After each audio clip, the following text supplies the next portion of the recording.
Mata TV YouTube Indonesia dengan bangga mempersembahkan sebuah storytelling kekinian abad ini diangkat dari karya besar S.H. Mintarja yang sangat populer di masanya, berlatar belakang kisah tanah Jawa masa lampau, tepatnya di penghujung kejayaan kerajaan tanah Jawa dengan judul Api di Bukit Menoreh.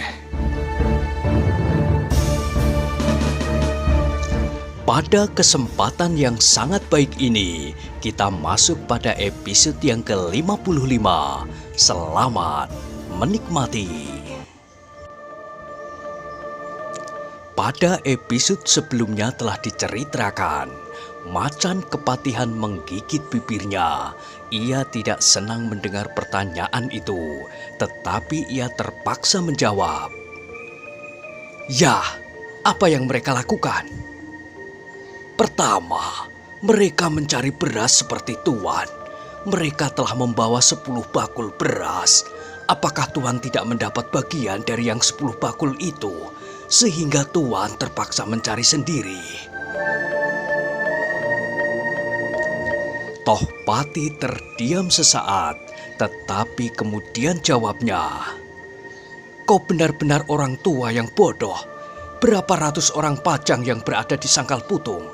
10 bakul beras hanya cukup untuk 3 hari, paling lama 5 hari. Nah, apakah yang akan kami makan besok, lusa dan seterusnya? Dari desa-desa lain, Tuan akan dapat mengambil beras pula. Tetapi itu tidak penting. Yang penting, pemimpin-pemimpin Tuan itu berkata kepadaku bahwa sebenarnya mereka telah jemu bertempur." "Tidak," sahut macan kepatihan. "Apa yang tidak, Tuan? Apakah Tuan tidak bertanya bahwa pemimpin-pemimpin Tuan itu pernah berkata demikian? Atau apakah Tuan tidak percaya bahwa orang-orang Jipang juga jenuh bertempur? Atau Tuan tidak percaya bahwa setiap orang sudah jemu melihat pertempuran?" "Aku tidak percaya bahwa pemimpin-pemimpin pajang berkata demikian. Aku juga tidak percaya bahwa orang-orang Jipang telah jemu bertempur pula. Dan aku juga tidak percaya bahwa setiap orang sudah jemu melihat pertempuran." "Jadi, jelasnya Tuan tidak percaya kepadaku." "Bukan, mungkin orang pajang berkata kepadamu, tetapi mereka tidak berkata yang sebenarnya." "Mereka berbohong. Apakah gunanya?" "Orang-orang Jipang pun tidak pernah merasa jemu bertempur. Mereka sedang memperjuangkan sebuah cita-cita, dan cita-cita itu akan mereka bawa mati." "Cita-cita?" bertanya Kitanu Metir. "Apakah sebenarnya cita-cita itu bagi orang Jipang? Apakah mereka akan menghidupkan kembali dan meletakkan area Jipang yang sudah gugur itu apabila mereka sudah berhasil?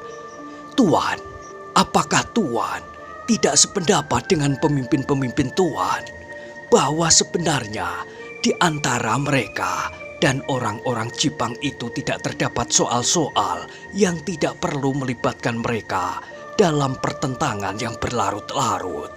Pemimpin-pemimpin Tuan itu berkata bahwa orang-orang Jipang yang sekarang masih mengangkat senjata sebenarnya hanyalah orang-orang yang keras hati dalam kesetiakawanan mereka.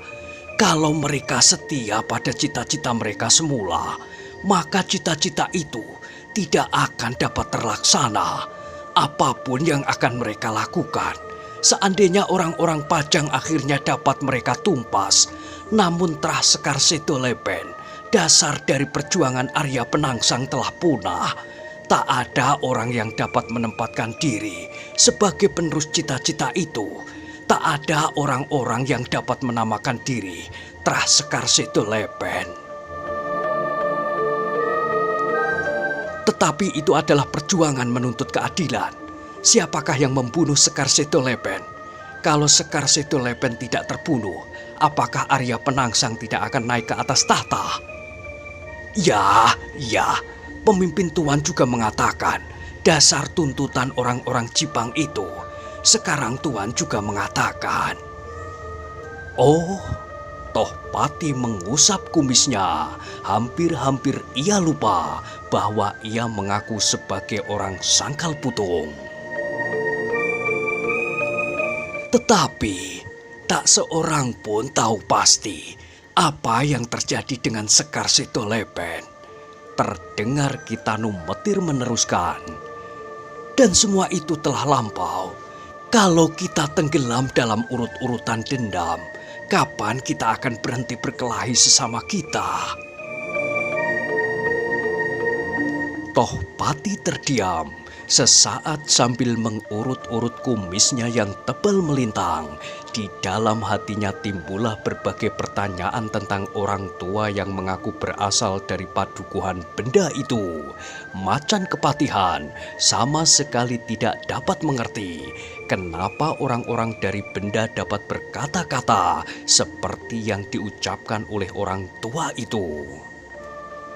Mungkin orang-orang Widura atau Widura sendiri pernah berkata demikian, seperti yang dikatakannya tadi.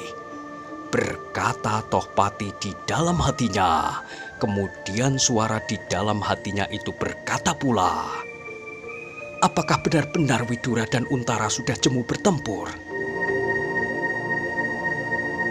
Tohpati kemudian menggelengkan kepalanya ketika di dalam hatinya terbetik suatu pertanyaan. Apakah orang-orang Jipang tidak jemu bertempur?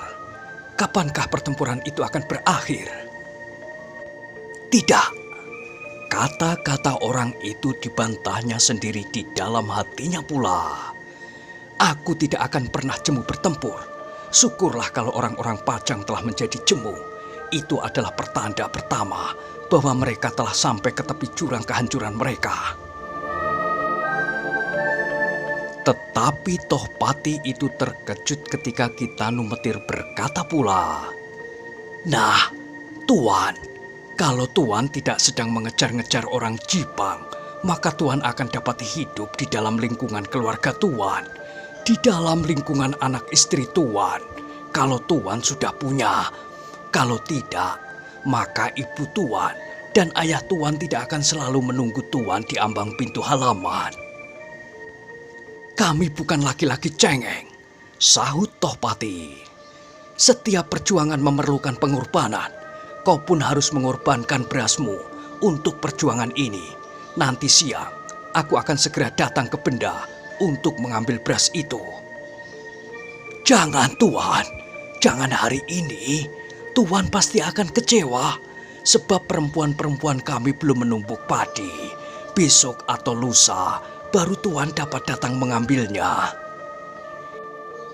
Aku perlu hari ini katakan kepada penduduk benda bahwa Laskar Pajang tidak dapat menunda kebutuhannya. Siapa yang tidak tunduk kepada setiap perintah Laskar Pajang, maka ia akan dihabisi jiwanya. Kau dengar? Tuan menakut-nakuti kami.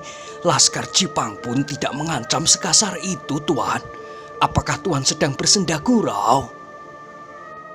Tohpati tersenyum di dalam hati. Kalau ia dapat memisahkan Laskar Pajang dari kekuatan rakyat yang mendukungnya, maka kekuatan Pajang pasti akan berkurang. Setidak-tidaknya di Sangkal Putung. Karena itu maka jawabnya, persetan dengan Laskar Jipang. Apakah mereka juga sering mengambil beras ke padukuhan benda? Iya, Tuan. Kadang-kadang, tetapi mereka tidak pernah mengancam seperti Tuan. Jipang ternyata sedang berusaha mendekatkan dirinya kepada orang-orang padesan untuk mendapat dukungan. Tetapi Pajanglah yang berkuasa atas kalian, sehingga kalian tidak bebas membantah perintahnya. Mata Agung Sedayu dan Suandaru yang sejak tadi duduk mematung, tiba-tiba memancarkan kemarahannya yang selama ini ditahan di dalam hatinya. Mereka tidak dapat mendengar fitnahan yang sedemikian tajamnya atas Laskar Pajang yang berada di Sangkal Putung. Tetapi sebelum mereka berbuat sesuatu, maka dengan isyarat tangan yang disembunyikan di balik batu, Ki Tanu Metir telah mencegah mereka berbuat sesuatu. Dalam pada itu maka terdengar Ki Tanu Metir itu berkata pula, "Nah, itulah Tuan, kalau kalian, tuan-tuan tidak saling bertentangan, maka tuan-tuan tidak perlu berebut pengaruh atas rakyat Padesan. Tuan-tuan dapat berbuat banyak untuk orang-orang kecil seperti kami ini." "Tidak mungkin, mereka bertentangan kepentingan. Kami orang-orang Pajang akan mempertahankan kemenangan kami, meskipun kami tahu bahwa tuntutan Arya Penangsang itu adil." Mendengar kebohongan itu, hampir-hampir Swandaru dan Agung Sedayu tidak dapat menguasai diri. Tetapi sekali lagi, Ki Tanu Metir memberi isyarat. "Ya, katakanlah bahwa tuntutan Arya Penangsang itu adil. Tetapi garis keturunan yang sekarang memegang kekuasaan atas Demak telah patah. Putra-putra Sultan Trenggono telah hampir punah pula. Pangeran Prawoto telah dibunuh oleh Arya Penangsang. Sunan Hadiri dari Kalinyamat. Kemudian yang terakhir, tetapi gagal adalah Adipati Jipang. Katakanlah bahwa Arya Penangsang sedang berjuang menuntut warisan. Lalu apakah Adipati Hadiwijoyo di Pajang harus dengan rela hati menyerahkan lehernya untuk dipancung? Sedang Hadiwijoyo itu sama sekali tidak tahu menau tentang terbunuhnya Sekar Setolepen. Bukankah Adipati Pajang pun merasa bahwa kini sedang memperjuangkan keadilan? Nah, Tuan, selama keadilan itu dilihat dari sudut yang berbeda-beda, maka keadilan itu sendiri tidak akan dapat serupa bentuknya. Karena itu, maka yang paling baik adalah apa yang dikatakan pemimpin Tuan, menjemukan. Pertentangan yang berlarut-larut adalah menjemukan sekali. Pertentangan itu tidak akan dapat memberikan apa-apa kepada kami, kepada orang-orang kecil. Bahkan hanya akan menguras lumbung-lumbung kami, beras-beras kami, dan hidup kami akan menjadi semakin kering.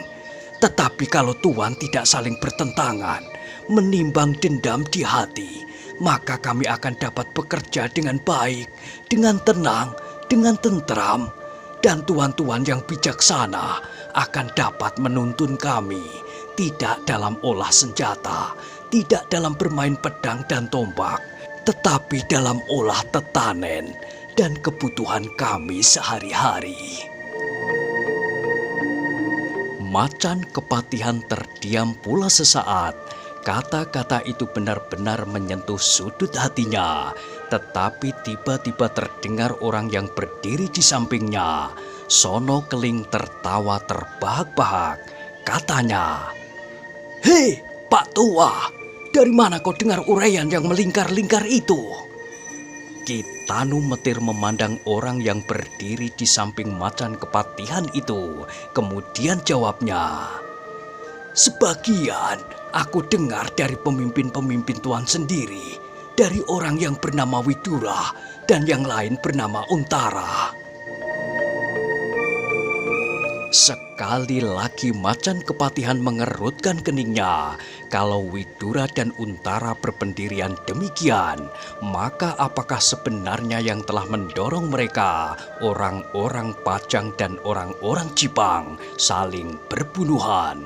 Namun kembali Sono Keling berkata, "Mungkin pemimpin-pemimpin kami sedang berputus asa karena mereka tidak segera berhasil menguasai keadaan di sini. Begitu." Swandaru dan Agung Sedayu menjadi benar-benar muak mendengar percakapan itu. Mereka menjadi heran. kenapa Kitanu Metir masih juga telaten berbicara dengan Macan Kepatihan, apalagi orang yang berdiri di sampingnya itu. Yang paling sukar untuk mengendalikan dirinya adalah Suwandaru. Hampir-hampir ia berteriak memaki-maki. Untunglah bahwa Agung Sedayu yang agaknya lebih tenang menggambitnya. Agung Sedayu yang sejak masa anak-anaknya selalu menghindari bentrokan-bentrokan, ternyata berpengaruh juga sampai saat ini, meskipun alasannya telah berbeda. Dahulu Agung Sedayu menghindari setiap bentrokan dengan siapapun juga karena ia takut mengalami. Tetapi sekarang ia menghindari bentrokan karena pertimbangan lain. Kali ini gurunya tidak mengizinkannya. Kebiasaannya untuk menghindari setiap pertentangan pada masa kecilnya ternyata membantu memperlihat hatinya, menambah kesabarannya. Apalagi di samping gurunya, ia sama sekali tidak takut bertempur dengan beberapa orang yang berada di atas tebing. Namun gurunya mengisyaratkan kepadanya untuk tetap tenang dan menghindari bentrokan. Meskipun Agung Sedayu tidak tahu benar alasan gurunya, namun ia mematuhinya. Kitanu Metir yang mendengar kata-kata orang yang berdiri di samping Macan Kepatihan menjadi seakan-akan terkejut. Kemudian sambil mengangkat kepalanya, ia bertanya, "Apakah pemimpin-pemimpin kalian benar-benar berputus asa?" "Tentu," sahut Sono Keling. "Kalau tidak, maka ia pasti tidak akan mengigau seperti itu. Perang adalah kewajiban seorang prajurit. Jadi apabila ada seorang prajurit yang tidak mau berperang, maka ia adalah seorang prajurit yang tak bernilai." "Oh, jadi apabila keadaan Pajang dan Jipang telah menjadi baik kembali, maka apakah Adipati Pajang akan memecat semua prajuritnya?" "Ah, orang tua yang bodoh. Tentu tidak. Negara yang tidak mempunyai prajurit, maka negara itu akan tidak berarti. Setiap saat lawan mereka akan dengan senang hati merampok segala miliknya." "Oh, jadi apabila peperangan yang satu sudah selesai, maka setiap negara perlu membuat persoalan dengan negara lain." "Hei, kenapa?" "Prajurit dan perang adalah satu, menurut Tuan yang di samping itu." Macan Kepatihan tertawa. Sono Keling akhirnya tertawa juga. "Alangkah bodohnya pertanyaan itu," gumam Sono Keling. Tetapi Macan Kepatihan menggelengkan kepalanya. Gumamnya, "Tidak, pertanyaan itu bukan pertanyaan yang bodoh. Ia telah mengambil kesimpulan yang tepat dari kata-katamu sendiri." "Tetapi maksudku bukan begitu, Kakang. Maksudku, setiap prajurit harus bersedia berperang, tidak boleh jemu."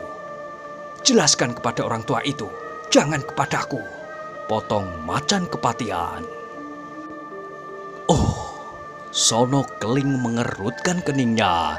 Dipandangnya orang tua yang duduk di atas batu di bawah. Kakinya berjuntai terendam di dalam arus sungai yang tidak sedemikian keras. Tiba-tiba wajah Sono Keling menjadi tegang dan dengan bersungguh-sungguh ia berkata, "Marilah kita tinggalkan orang tua gila itu." Sono Keling tidak menunggu jawaban Macan Kepatihan. Segera ia memutar tubuhnya dan berjalan menjauhi tebing sungai itu bersama beberapa orang yang lain. Namun ketika Macan Kepatihan akan beranjak pergi, maka Kitanu Metir itu memanggilnya. "Tuan," katanya, "tunggulah sebentar." Macan Kepatihan berhenti. Ditatapnya wajah Kitanu Metir yang kedinginan. Katanya, "Ada apa, kakek?" "Tuan, apakah nanti Tuan akan datang ke padukuhan kami?" "Tentu, Prajurit Pajang tidak dapat menunggu lebih dari saat yang telah ditentukannya sendiri. Orang yang mencoba menghambat perintahnya, maka ia akan dibinasakan. Tuan, berkata Ki Tanumetir, berapa tahun peperangan ini akan berakhir? Kenapa? Aku ingin menghitung umurku dengan kemungkinan-kemungkinan yang bakal terjadi, Tuan. Kalau peperangan ini masih akan berlangsung lama, maka aku akan melihat padukuhanku benar-benar menjadi kering. Dan anak cucuku pasti akan mati kelaparan. Sebab beras-beras kami akan selalu mengalir keluar padukuhan kami. Sekali harus kami serahkan kepada Tuan, kepada Laskar Pajang. Sekali yang lain kepada Laskar Jipang. Kenapa kau beri juga beras kepada orang-orang Jipang? Mereka datang dengan senjata di tangan, Tuan. Apakah yang dapat kami lakukan, baik orang Pajang maupun orang Jipang? Dan sebenarnya lah, pemimpin-pemimpin Tuan menjadi jemu berperang. Apakah Tuan tidak? Seorang prajurit Pajang pernah berkata kepadaku bahwa ketika ia berangkat ke medan perang, anaknya baru berumur 3 hari. Anak yang lahir dari istrinya tercinta. Setelah mereka hampir 10 tahun kawin, prajurit itu berkata, kalau aku pulang nanti, anakku pasti sudah besar. Tetapi ia pasti takut melihat wajahku yang setiap hari menjadi semakin buas karena bau darah. Tuan, benarkah demikian? Apakah prajurit yang selalu berada di peperangan menjadi buas? Maksudku keras. Tohpati melangkah kembali ke tebing sungai itu. Ia tertarik mendengar kata-kata Ki Tanumetir. Pertanyaan yang didengarnya itu benar-benar telah menyentuh hatinya, dan tanpa setaunya ia menganggukkan kepalanya. Ya, mungkin prajurit itu benar. Setiap hari seorang prajurit dihadapkan pada saat-saat yang tegang dan melihat kekerasan. Apakah Tuan tidak berpendapat bahwa ketegangan dan kekerasan itu sebaiknya berakhir? Tohpati tiba-tiba mengerutkan keningnya dan dengan serta-merta ia melangkah surut.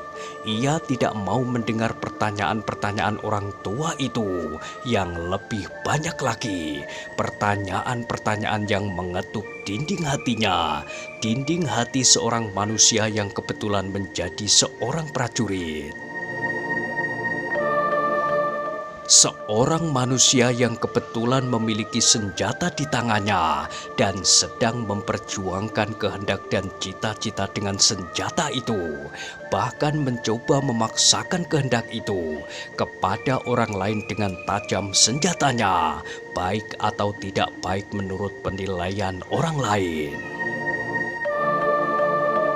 Tohpati kini tidak mau mendengarkan lagi Ki Tanumetir memanggilnya. Cepat ia berputar dan melangkah pergi meninggalkan orang tua yang duduk berjuntai di atas batu itu. Beberapa langkah daripadanya berdiri Sono Keling bertolak pinggang. Di sampingnya 2 orang kawannya sedang mengais-ngais tanah dengan ujung pedangnya. Kenapa orang tua gila itu masih saja dilayani? Gumam Sono Keling. Macan Kepatihan tidak menjawab. Ia berpaling sejenak, namun ia berjalan terus sambil menundukkan wajahnya. Sono Keling pun kemudian berjalan pula di belakangnya bersama kedua orang yang berdiri di sampingnya. Di kejauhan 3 orang berjalan mendekati mereka dan berjalan dalam rombongan itu pula. Dan mereka masih mendapat kawan seorang lagi. Seorang anak muda yang bermata tajam, setajam mata burung alap-alap. Mereka adalah orang-orang yang harus mengawasi keadaan selama Tohpati berhenti di tepi sungai. Untunglah bahwa alap-alap Jolotundo tidak turut menjenguk ke dalam sungai itu. Apabila demikian, maka ia pasti tidak akan melupakan Agung Sedayu. Sepeninggal macan kepatihan, Swandaru tidak sabar lagi sehingga dengan serta-merta ia bertanya, "Kiai, Tohpati itu ternyata telah datang ke hadapan Kiai. Kenapa orang itu tidak saja Kiai tangkap? Tidakkah dengan demikian, maka pertempuran yang Kiai katakan menjemukan itu akan segera berakhir?" "Tidak mungkin, Ger. Apakah kita bertiga akan mampu menangkapnya?" "Kenapa tidak? Bukankah mereka hanya 4 atau 5 orang? Kiai sendiri pasti akan mampu melakukannya." "Mungkin aku mampu mengalahkan 5 orang itu, tetapi bagaimana dengan kalian? Lihatlah, apakah mereka benar-benar hanya 5?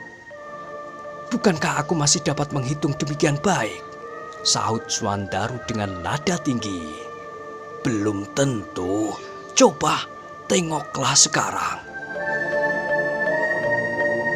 Swandaru menjadi ingin membuktikan kebenaran kata-kata Ki Tanumetir. Karena itu segera ia meloncat berlari ke tebing.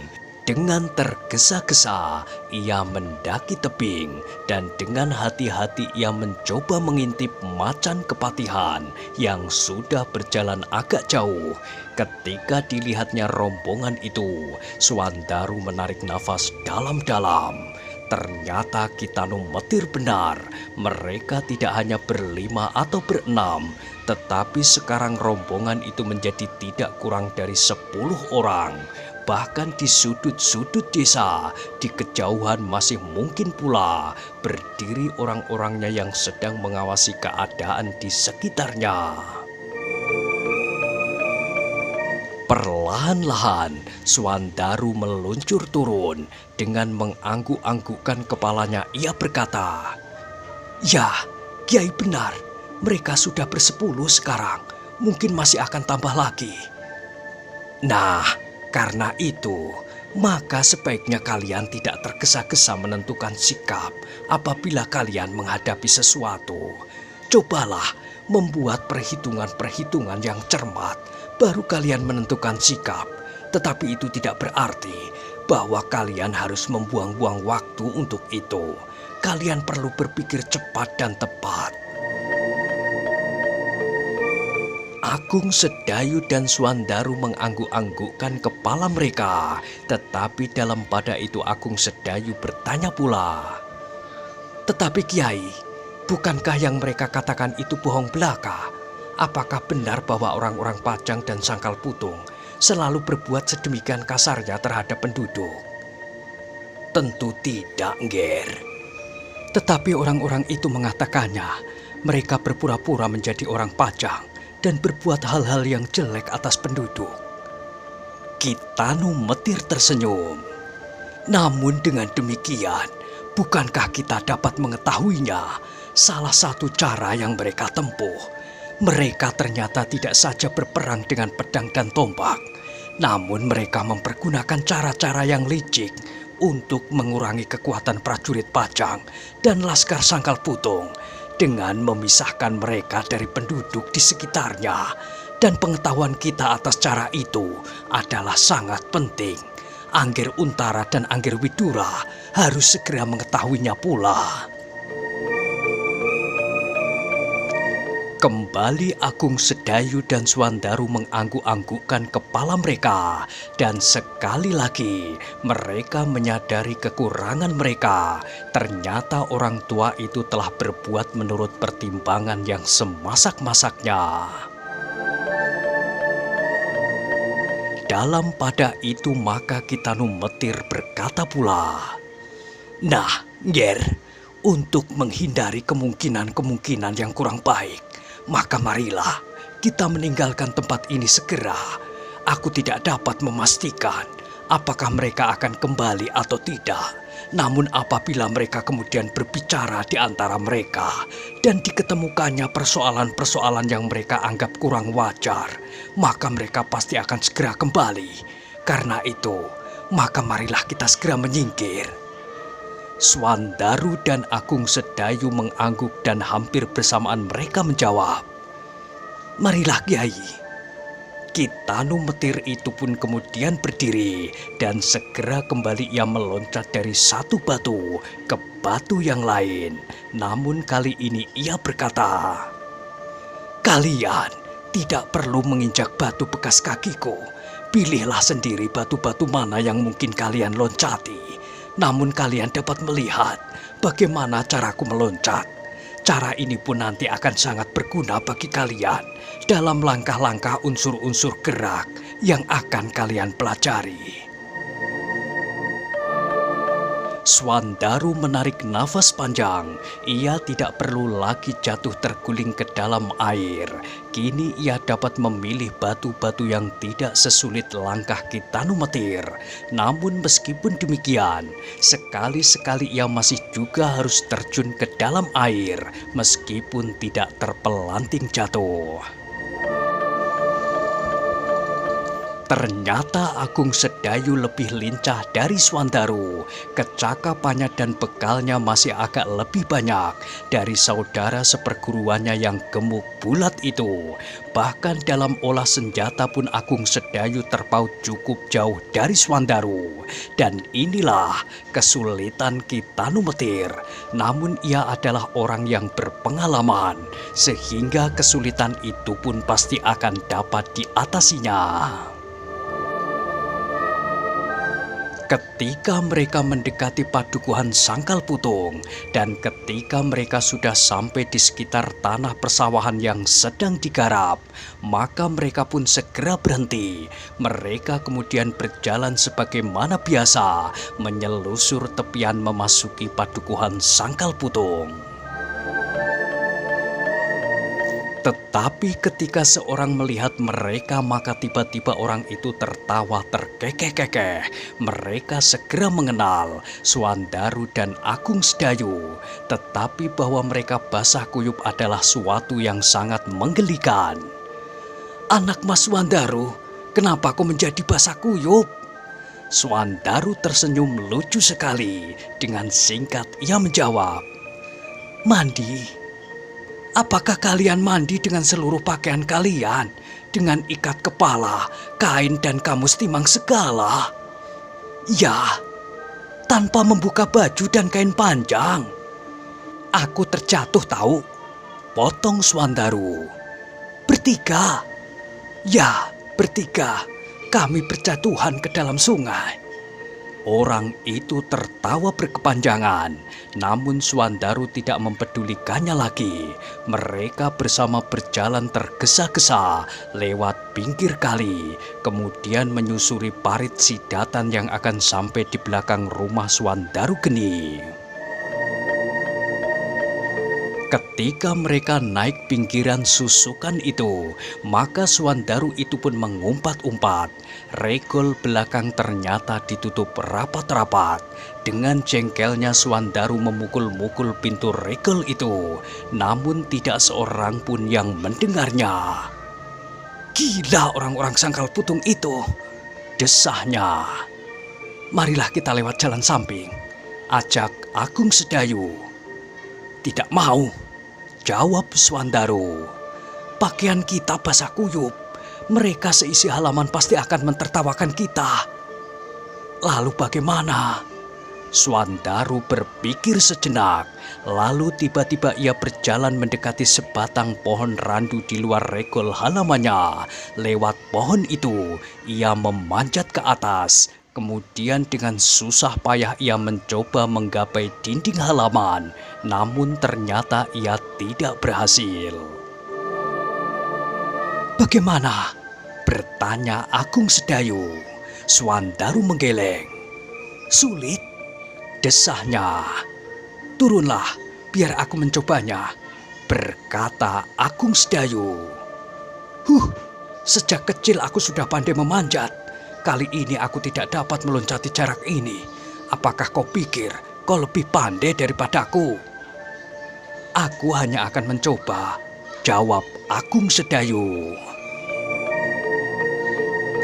Swandaru itu pun kemudian meloncat turun. Kini Agung Sedayulah yang mencobanya. Namun ia pun tidak juga berhasil. Kitanu Metir yang melihat mereka berdua sibuk dengan pohon randu itu tersenyum. Kemudian katanya, "Turunlah, Nger, biarlah aku mencoba pula." Agung Sedayu pun turun pula dari pohon itu. Namun mereka berdua, Agung Sedayu dan Swandaru itu menjadi heran pula di dalam hatinya. Apakah Kitanu Metir juga cekatan memanjat? Namun ternyata orang tua itu pun masih sangat lincahnya. Dengan cepat ia melonjak naik seperti seekor tupai, jauh lebih cepat dari Swandaru dan Agung Sedayu.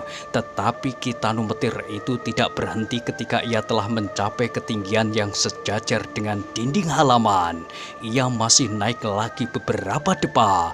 Kemudian dengan lincahnya, orang tua itu berjejak pada batang randu itu dan melenting hinggap di atas dinding halaman yang cukup tinggi itu. Sekali lagi Swandaru harus melihat bahwa kelincahan orang tua itu benar-benar mengagumkan, bahwa tidak saja kekuatan tubuhlah yang menentukan segala-galanya, namun kecekatan dan kelincahan akan banyak dapat membantu dalam segala persoalan jasmania. Kitanu Metir itu pun kemudian meloncat dan menghilang di belakang dinding. Sedang sesaat kemudian regol dinding itu pun terbuka. "Masuklah," berkata orang tua itu. Swandaru dan Agung Sedayu segera melangkah masuk.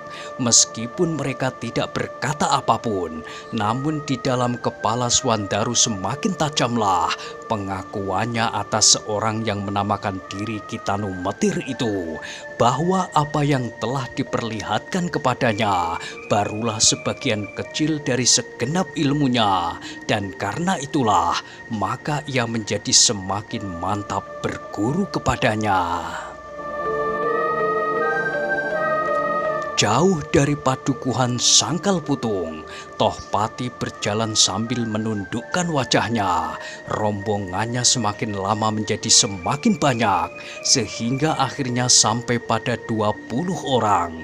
Tidak banyak di antara mereka yang bercakap-cakap.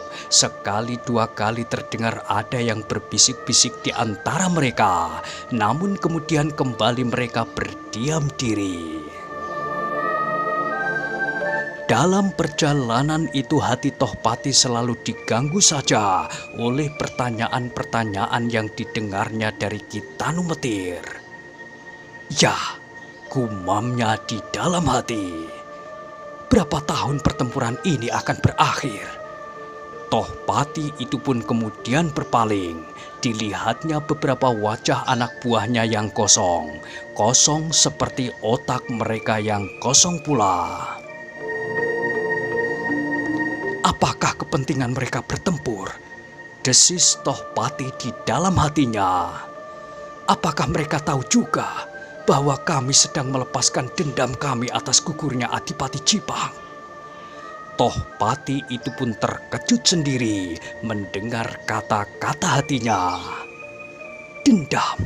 Ya, ternyata mereka kini tinggal mencoba untuk melepaskan dendam semata-mata. Seperti kata-kata orang tua di tengah-tengah sungai itu. Sebab mereka sudah pasti tidak akan dapat mencapai apa yang sejak semula mereka perjuangkan mati-matian. Kembalinya tahta pada garis keturunan Sekar Seto Lepen yang terbunuh sebelum sempat duduk di atas singgasana.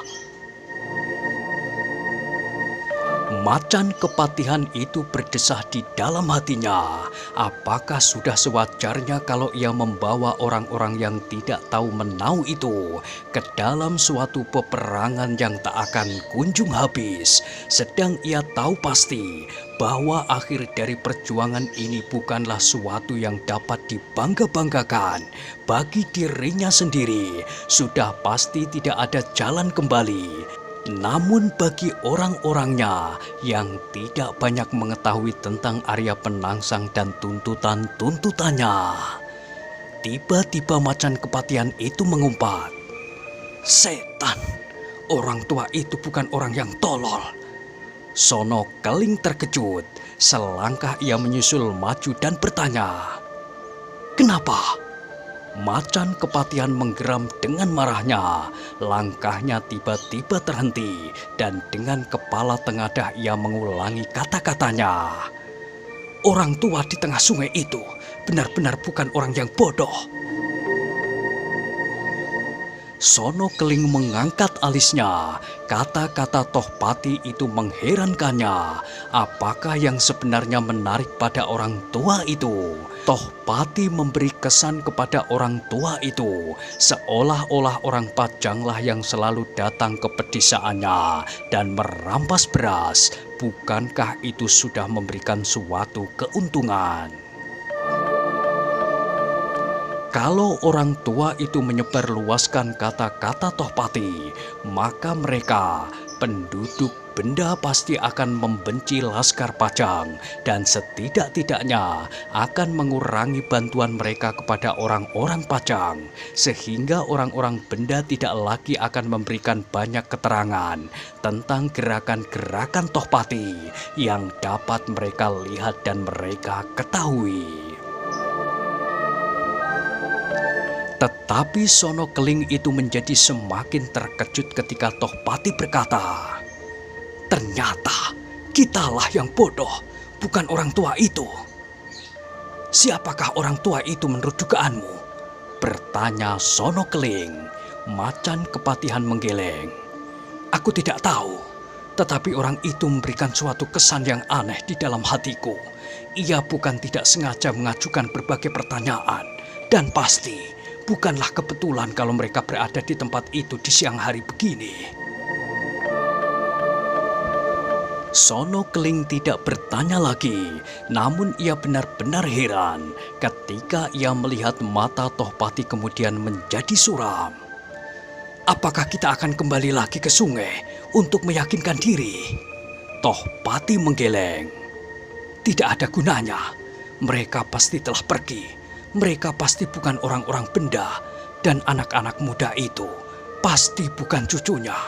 Aku terpengaruh melihat mereka basah kuyup, sehingga aku kehilangan kewaspadaan dalam mengamati mereka. Sekarang aku baru membayangkan kembali kedua anak muda itu. Matanya bersinar tajam, mulutnya terkatup rapat. Namun mereka duduk dengan suatu kepastian di dalam hati mereka. Mereka duduk terlalu tenang, dan mereka sama sekali tidak keheranan melihat kita yang bertubuh kecil, agaknya seorang anak muda yang tenang dan menyimpan sesuatu di dalam tubuhnya. Sedang yang gemuk, rasa-rasanya aku pernah melihatnya." "Di mana?" Macan Kepatihan berpikir sejenak. Dicobanya untuk mengingat-ingat kapan ia melihat anak muda itu. Tetapi anak muda itu basah kuyup seluruh pakaiannya, sehingga memberikan kesan seakan-akan anak itu benar-benar seorang anak patisan yang sangat bodoh. Namun setelah Tohpati dengan segenap daya ingatnya mencoba mengenalnya, maka tiba-tiba Macan Kepatihan itu berteriak, "Gila! Kita tidak saja bodoh, tetapi kita sudah benar-benar gila. Sono Keling, apakah kau tidak mempunyai mata lagi, Sono Keling menjadi bertambah heran. "Apa yang telah kau lihat?" "Anak itu, anak yang gemuk itu. Bukankah anak itu pernah turut dalam lomba memanah di lapangan dekat Banjar Desa Sangkal Putung? Bukankah anak itu yang menjadi pemenang di antara anak-anak muda Sangkal Putung?" Sono Keling mengerutkan keningnya sambil menggigit bibirnya. Akhirnya ia pun tersentak sambil berkata, Ya, aku melihat pula waktu itu. Aku memang melihat anak yang gemuk seperti anak muda yang basah kuyup, seperti tikus sawah itu tadi." Tohpati menggeram, namun kemudian ia berkata, "Biarlah mereka kembali dengan satu pengertian bahwa Tohpati tidak saja bertempur dengan senjata, tetapi Tohpati juga berbuat hal-hal yang lain yang dapat mempersempit gerakan orang Pajang. Tetapi mereka kini mengetahui cara itu.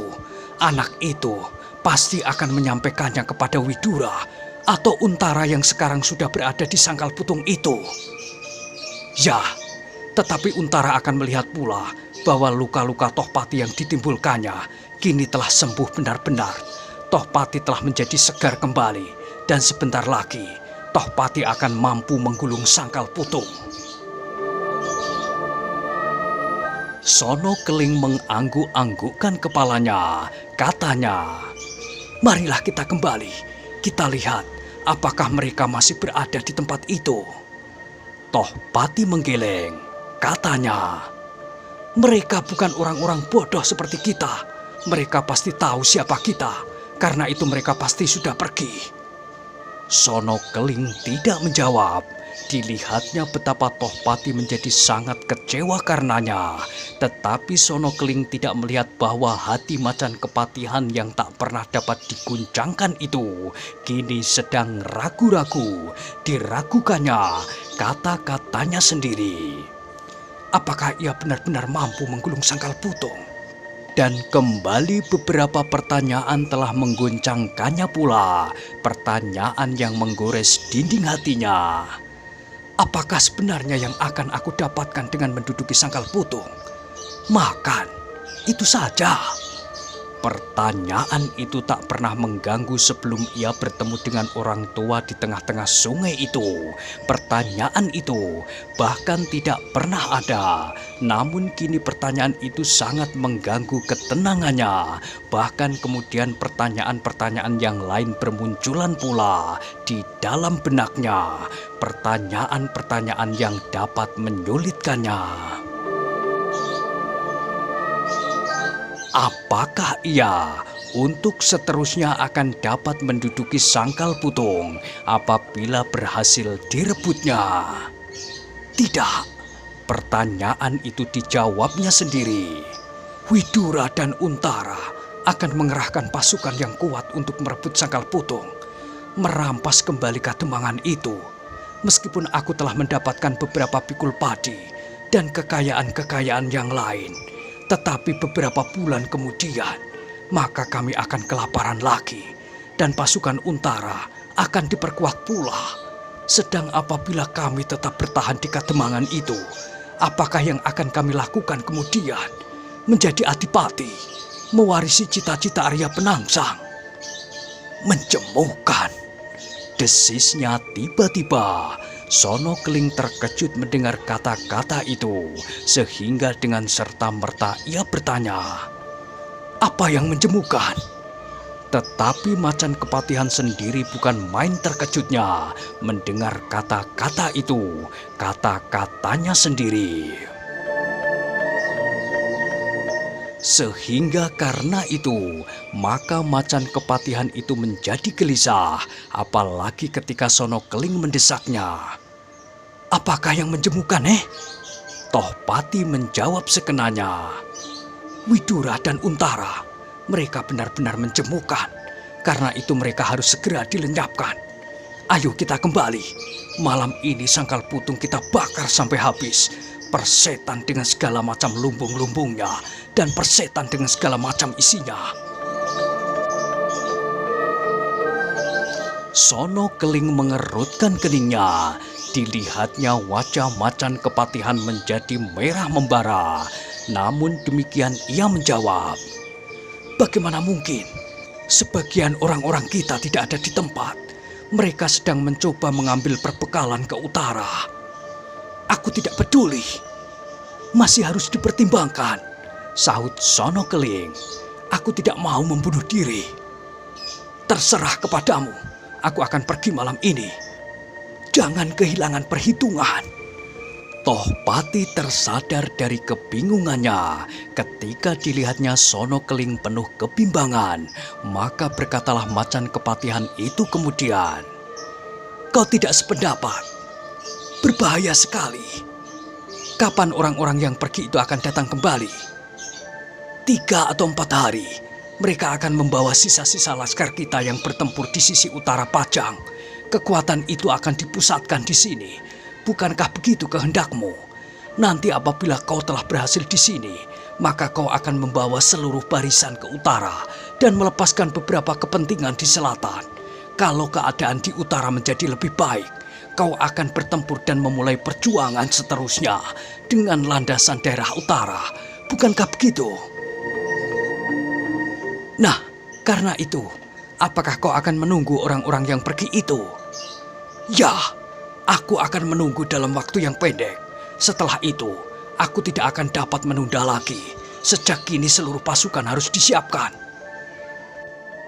Bagus, kita harus menebus kekalahan yang pernah terjadi, bukan untuk mengulangi kesalahan itu. Ya, kau benar. Mari kita kembali. Tohpati tidak menunggu jawaban Sono Keling. Dengan tergesa-gesa ia melangkah kembali ke sarangnya. Sono Keling berjalan di belakangnya bersama-sama dengan alap-alap Jolotundo. Dengan berbisik-bisik, alap-alap muda itu bertanya, "Kenapa dengan macan kepatihan itu?" Sono Keling menggeleng. "Entahlah, mungkin orang tua di tengah-tengah kali yang dijumpainya tadi membiusnya. Ia tampak bingung dan hampir-hampir kehilangan keseimbangan. Tetapi bukankah ia masih mendengarkan nasihat Kakang? Untunglah demikian. Kalau tidak, maka ia akan membunuh dirinya." Alap-alap Jolotundo tidak menjawab. Ia berjalan saja di samping Sono Keling. Di dalam hatinya ia bergumam, "Untunglah Tohpati mendengarkan nasihatnya. Kalau tidak, maka laskarnya akan menjadi semakin tercerai-berai." Tetapi ternyata orang-orang itu tidak tahu kalau Untara terluka. Sehingga dengan demikian maka mereka tidak mempergunakan kesempatan itu untuk menghancurkan Sangkal Putung. Meskipun Widura masih ada, seandainya Tohpati tahu, maka ia akan mempergunakan saat itu sebaik-baiknya. Dan bahkan Sono Keling dan alap-alap Jolotundo pasti akan menyetujuinya. Mereka pasti tidak akan memperhitungkan hadirnya seorang dukun tua yang pasti akan menggemparkan mereka seandainya ia mau berbuat sesuatu di dalam pertempuran yang terjadi. Karena itulah, maka kini macan kepatihan benar-benar telah kehilangan pengertian dan gambaran tentang kekuatan yang sebenarnya ada di Sangkal Putung. Anak-anak muda yang semakin hari, tekadnya semakin menyala dan berlatih dengan tak mengenal lelah. Orang-orang tua pun tidak juga mau ketinggalan.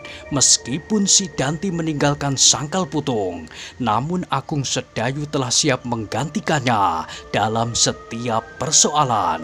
Anak muda itu ternyata tidak kalah dari si Danti dalam segenap hal. Apabila ia telah memiliki pengalaman seperti si Danti, maka Agung Sedayu benar-benar tidak akan mengecewakan.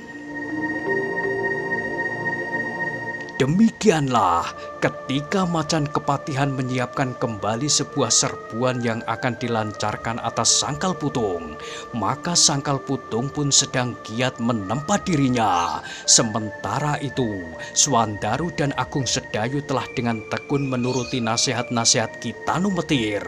Mereka kini tidak lagi berlatih di sungai, tetapi mempergunakan ruang-ruang tertutup di belakang Kademangan atau di tempat lain yang telah disediakan oleh Ki Demang Sangkal Putung. Apabila malam datang, maka pergilah mereka berjalan-jalan bersama dengan Widura dan kadang-kadang Untara ke Gunung Gowo. Di tempat itulah Swandaru dan Agung Sedayu bekerja keras untuk membentuk dirinya. Namun sebagian perhatian Ki Tanumetir dititik beratkan pada Swandaru. Anak yang gemuk itu harus mencapai tingkatan yang tidak begitu jauh dari Agung Sedayu. Barulah mereka dapat bersama-sama menerima pimpinan dan bimbingan yang serupa. Semakin hari, luka Untara pun menjadi semakin ringan. Bahkan kini luka itu telah tidak mengganggunya lagi karena obat-obat reramuan yang dibuat oleh Ki Tanumetir dan diminumnya setiap hari. Maka kesehatannya pun telah benar-benar pulih, kekuatan tenaganya, ketangkasannya, sehingga Untara telah benar-benar siap untuk melakukan tugasnya kembali. Di hari-hari terakhir, Untara telah mendengar pula dari orang-orangnya bahwa kegiatan Tohpati telah ditingkatkan. Tohpati telah melakukan kegiatan yang melampaui kebiasaan. Tetapi setelah lewat 3 hari dari peristiwa di pinggir kali itu, Tohpati ternyata belum melakukan sergapannya. Namun dengan demikian, berarti kepada Tohpati telah menjadi dingin pula dan persiapannya menjadi lebih masak. Sebenarnya lah, Tohpati kemudian menjadi lebih tenang. Ia tidak lagi berbuat tergesa-gesa. Bahkan 2 kali ia telah menunda rencananya untuk menyerang Sangkal Putung. Sono Keling, Alap-alap Jolotundo dan orang-orangnya semula menganggap bahwa Macan Kepatihan merasa persiapannya masih belum cukup masak. Namun setelah Macan Kepatihan menunda rencananya sampai 2 kali, maka mereka terpaksa menduga-duga apakah yang sebenarnya telah terjadi pada pemimpin Laskar Jipang yang gigih itu. Tetapi tak seorang pun yang tahu apakah yang telah bergolak di dalam dada Tohpati, seorang senopati yang tidak pernah ragu-ragu dalam mengambil setiap keputusan. Seorang pemimpin yang mempunyai perbawa yang kuat dan seorang pemimpin yang berjiwa kepemimpinan. Tetapi pada saat-saat terakhir, Tohpati tampaknya selalu ragu-ragu atas segala keputusannya. Bahkan kadang-kadang tampak ia menjadi bingung dan tak bernafsu.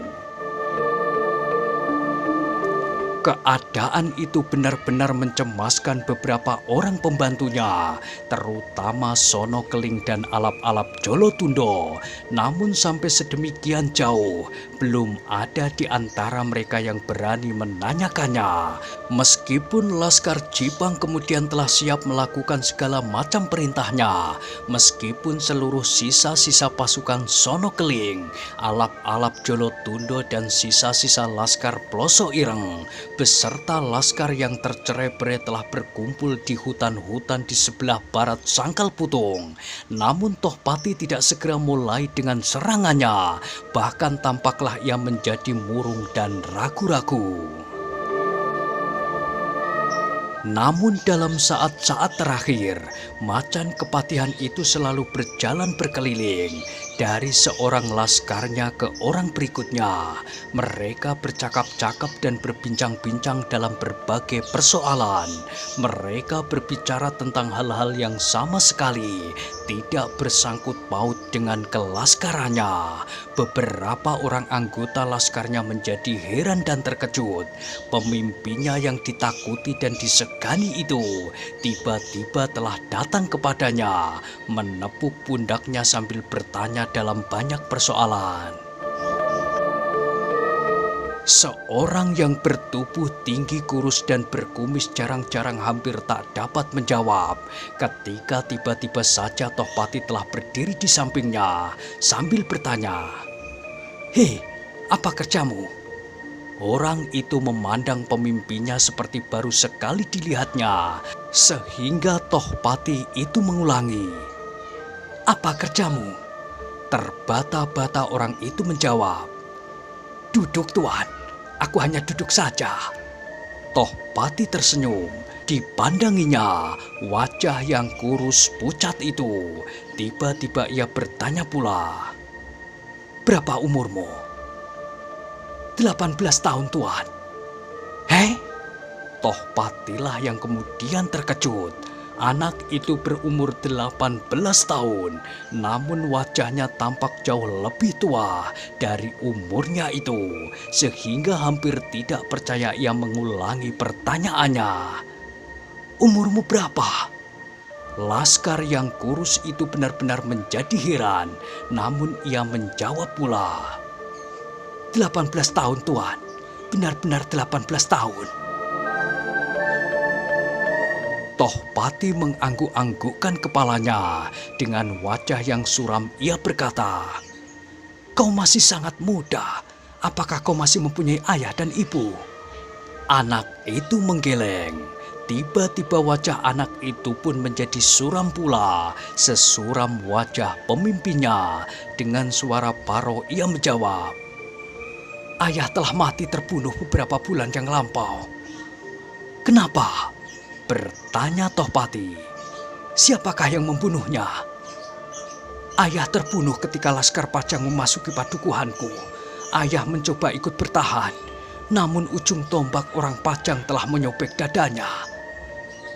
"Oh," Tohpati mengangguk-anggukkan kepalanya. Dengan nada yang rendah ia bertanya, "Sekarang apakah kau ingin menuntut kematian ayahmu itu?" "Tentu Tuan, aku harus membalas dendam yang membara di hati. Aku telah bersumpah bahwa aku harus dapat menebus kematian ayahku dengan 2 atau 3 orang Pajang. Aku tidak peduli apa yang sebenarnya terjadi antara Jipang dan Pajang." Tohpati menarik nafas dalam-dalam. Ternyata anak ini bertempur sama sekali tidak ada sangkut pautnya dengan cita-cita Arya Penangsang yang dianggapnya sedang berusaha menuntut keadilan. Anak itu sama sekali tidak tahu apakah yang dikehendaki oleh Adipati Jipang itu. Tidak tahu menau tentang Sekar Sedolepen. Tidak tahu menau tentang Sunan Prawoto, Ratu Kalinyamat yang bertapa hanya berkain rambutnya sendiri karena suaminya terbunuh oleh Arya Penangsang. Tidak tahu bahwa Adipati Pajang kemudian telah berhasil membinasakan Arya Penangsang dengan tangan putra angkatnya, Mas Ngabei Loreng Pasar. Tidak. Anak itu tidak tahu apa-apa. Ia hanya mendendam karena ayahnya terbunuh. Mungkin ayahnya sedang berjuang untuk satu cita-cita, tetapi anak ini tidak. Anak ini hanya ingin melepaskan dendam di hatinya. Tetapi ia melihat semangat yang menyala dari mata anak itu. Mata yang jauh lebih besar dibandingkan dengan tubuhnya yang kurus. Tiba-tiba terluncur dari mulut Tohpati, "Ibumu?" Anak itu menggeleng. Jawabnya, "Aku tidak tahu. Ibu telah lama pergi." "Kemana?" Anak itu menjadi ragu-ragu, tetapi kemudian dengan berat hati ia menjawab, "Ibu pergi dengan laki-laki lain." Tohpati mengerutkan keningnya. Ia menjadi semakin iba mendengar jawaban itu. Sebab dengan demikian maka adalah suatu kemungkinan bahwa ayahnya pun bertempur bukan karena cita-cita, tetapi sekedar melepaskan sakit hatinya dan pengaruh keluarga yang buruk itu. Kemudian telah memaksa anak itu untuk melakukan perbuatan-perbuatan yang memancarkan dendam di hatinya. Tiba-tiba Tohpati mendengar kawannya yang duduk di sampingnya tertawa meringkik seperti seekor kuda. Tohpati sama sekali tidak senang mendengar suara tertawa itu, sehingga ia membentak, "Kenapa kau tertawa?" Orang yang tertawa itu terkejut. Ia sendiri tidak menyadari bahwa ia telah tertawa. Karena itu maka ia menjadi ketakutan. "Kenapa kau tertawa, Tohpati mengulangi. Sedemikian takutnya orang itu sehingga tanpa dapat berpikir ia menjawab, Anak itu Tuan, anak itu berbuat seperti laki-laki yang dikatakannya." "Hei?" Wajah Tohpati menjadi merah. Sambil menggertakkan giginya ia bertanya kepada anak muda itu, "Apa yang telah kau lakukan?" Anak muda itu menggigil seperti kawannya yang duduk di sampingnya. Tidak Tuan," katanya dengan gemetar. Sekali ia memandangi kawannya itu dan sesekali ia memandangi kaki Tohpati. Ia sangat menyesal kenapa kawannya itu mengatakannya.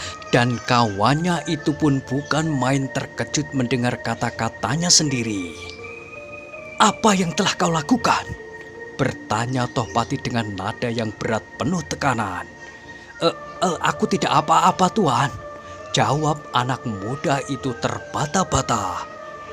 Apa yang sudah kau lakukan? Ulang Tohpati. Tidak ada Tuan. Sekali lagi Tohpati bertanya, kali ini perlahan-lahan. Apa yang sudah kau lakukan? Tubuh anak muda itu menjadi semakin gemetar. Hampir tak terdengar ia berkata, "Aku hanya sebatas membalas sakit hatiku, Tuan. Aku membenci perempuan karena ibuku yang tidak setia." Apa yang telah kau lakukan terhadap perempuan? Laki-laki itu menjadi semakin ketakutan. Hampir-hampir ia menangis karenanya. Lamat-lamat ia menjawab, "Tidak apa-apa, Tuan. Aku hanya berbuat menuruti perasaan. Aku sudah menyesal." Tohpati berpaling kepada orang yang berkata-kata yang duduk di sampingnya.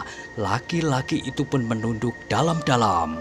Tiba-tiba ia menyambar pundaknya sambil mengguncang tubuhnya. Apa yang sudah dilakukannya? Laki-laki itu menjadi gemetar. Bibirnya bergerak-gerak namun suaranya tidak juga keluar dari mulutnya. Ketika Tohpati sama sekali mengguncang pundaknya, barulah ia berkata, Iya, ia membawa istri orang, Tuan." Bukan main marah Tohpati mendengar jawaban itu. Itu adalah perbuatan terkutuk, perbuatan yang tidak dapat dibenarkan. Hampir saja ia memukul laki-laki kurus dan berkumis jarang yang baru berumur 18 tahun itu. Namun tiba-tiba disabarkannya dirinya. Sambil menggigit bibirnya ia menggeram. Tohpati mengangkat wajahnya. Apa yang dilakukan itu bukanlah satu-satunya kejahatan yang telah pernah terjadi di antara anak buahnya. Ia bukannya tidak mendengar bahwa anak buahnya pernah pula merampok, mencegat orang, dan menyamunya di perjalanan, membunuh, menculik, dan berbagai kejahatan-kejahatan yang lain. Nah, bagaimanakah kisah selanjutnya? Silahkan ikuti terus kisah Api di Bukit Menoreh pada episode berikutnya. Sampai jumpa.